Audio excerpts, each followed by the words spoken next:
Good day ladies and gentlemen. Maraming salamat po sa inyong patuloy na pagsuporta at pagtitiwala kay DJ Chico. Sa lahat ng mga sumusubaybay sa ating YouTube channel, maraming salamat po. At sa lahat ng mga naka-follow sa aking Facebook page na DJ Chico Arellano with 39,000 followers. Gawin nyo ng 40,000 followers, yes. Pakiclick nyo na yung follow sa aking Facebook page para marami na tayong community, malaki na ating community. By the way, ang aga-aga pa lang, ang dami na po nag-i-inquire at papatulong sa pagko-convert ng kanilang cash ng kanilang credit limit into cash, mapa WhatsApp, mapa Facebook page. Maraming salamat po. Kaya lang tulad po ng sinabi ko at pinost ko sa aking story, hindi po lahat talaga ay mapagbibigyan natin sa isang araw, dahil sa sobrang dami po ninyo nag-i-inquire sa akin. Yung iba nagtatanong lang, yung iba naman nag-i-spy lang, yung iba naman hesitant pa kung legit ba talaga o hindi.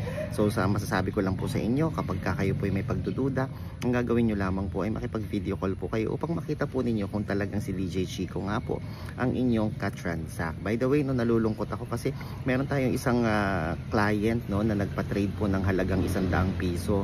Pero sa halagang 100 piso, kararating lang nung araw na yon yung kanyang parcel. Dumating nung araw na yun yung kanyang parcel. Tapos pinapatrade na niya agad-agad, Sabi niya ang tagal na daw noon.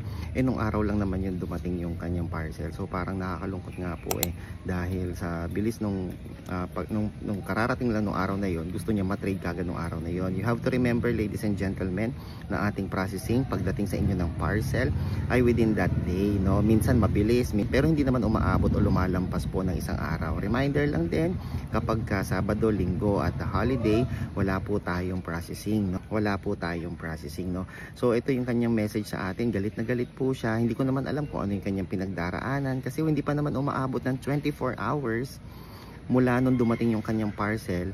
Wala pang 24 hours, ladies and gentlemen. Ang tagal-tagal na daw, nagmamadali daw po siya.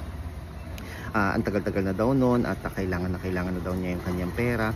Yun, nalulungkot lang ako kasi sa sobrang hirap siguro ng buhay sa halagang 100, kaya mo nang magmura, kaya mo nang makasakit ng damdamin ng ibang tao, 'di ba? Hindi ko alam kung ano yung pinagdadaanan niya, baka yung 100 piso na 'yan pambili pala ng gamot, 'di ba? Pero again, kapag kayo po ay nagmamadali, kapag kayo po ay in a hurry, I suggest iba na lang po kayo magpa-trade kapag hindi ako agad nakapag-reply at kailangan niyo po yung pera ninyo, sa iba na lang po kayo magpa-convert, Hindi naman po nag-iisa si DJ Chico. Ang pinagkaiba ko nga lang po sa ibang mga trader, si DJ Chico po ay subok na, trusted, pinagkakatiwalaan at merong Facebook page, merong YouTube channel at merong following na malaki, Malaki, malawak po yung ating following, malawak din po yung ating coverage nationwide. Umaabot pa ng Riyadh, Saudi Arabia, Kuwait, Singapore, Malaysia at kung saan-saan pa, Kaya Hong Kong, oo. Kaya mga kaibigan, paalala po, Saturday, Sunday, holiday, wala tayong processing. Pwede kayong mag-place ng order pero wala tayong processing, okay? Pwede kayong magpa-convert ng G-Gives pero ang payout po niyan ay weekdays, Monday to Friday po, ha?